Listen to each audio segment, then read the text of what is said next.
এক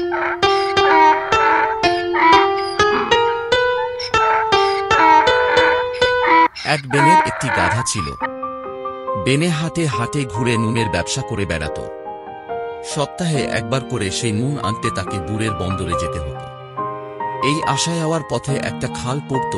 এই খালের উপর ছিল ছোট একটা কাঠের সাঁকো।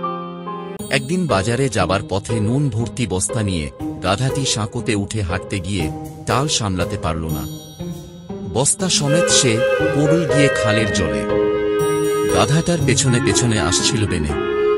সে এই কাণ্ড দেখে তাড়াতাড়ি খালের ধারে নেমে এলো গাধাকে তুলতে। ততক্ষণে খালের জলে বস্তার নুন অনেকটা ধুয়ে গেছে। বস্তা বেশ হালকা হয়ে গেছে। অনায়াসেই গাধা বস্তা পিঠে করে নিয়েই খালের থেকে উঠে এলো। এ বেশ ভালোই হল। জলে পড়লাম আর ভারী বোঝা সঙ্গে সঙ্গে হালকা হয়ে গেল। তার ক্ষতি হওয়ার কথা ভেবে বেনে খুব দুঃখ পেলেও গাধা খুব আনন্দ পেল। সে খুশি মনে পথ চলতে লাগল।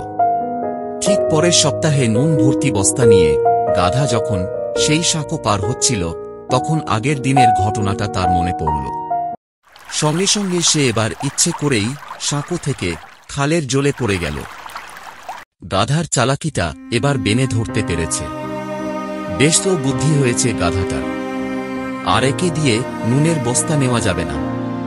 ও বারবার ক্ষতি করবে আমার। ওকে উচিত শিক্ষা দিতে হবে। দেখি গাধাটা কত বুদ্ধি ধরে। এবার বেনে বাজার থেকে নুন না কিনে এক বস্তা তুলো কিনল। মহা আনন্দে তুলোর বস্তা পিঠে নিয়ে গাধা হাঁটতে লাগল। গাধার মাথায় তখন একটাই বুদ্ধি, সাঁকো থেকে জলে পড়ে যাওয়া আর বোঝা হালকা করা। গাধাটা করল ঠিক তাই। সেই কাঠের সাঁকো পার হবার সময় গাধা আবার পড়ল গিয়ে জলে। কিন্তু এবার আর সে টপ করে হেলে দুলে খাল থেকে উঠতে পারল না।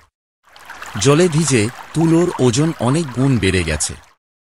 তখন সে হাঁসফাঁস করতে লাগল। জলে ডুবে মরার উপক্রম হয়েছে গাধার। বাধ্য হয়ে বেনে তখন আরও দুজনের সাহায্য নিয়ে কোনো রকমে টেনে হিঁচড়ে গাধাটাকে টেনে তুলে আনল জল থেকে। গাধা মাটিতে শুয়ে পড়েছে। সে তখন তার বুদ্ধির দৌড় টের পেয়ে গেছে। এই ভুল সে আর করবে না। বেনেও এবার থেকে বেঁচে গেল তার ব্যবসায় লোকসানের হাত থেকে। তাহলে বন্ধুরা, এই গল্প থেকে আমরা কি শিক্ষা পেলাম তোমরা বলো তো? আমরা শিক্ষা পেলাম যে একই কৌশল সবসময় খাটে না, সর্বত্র চলে না।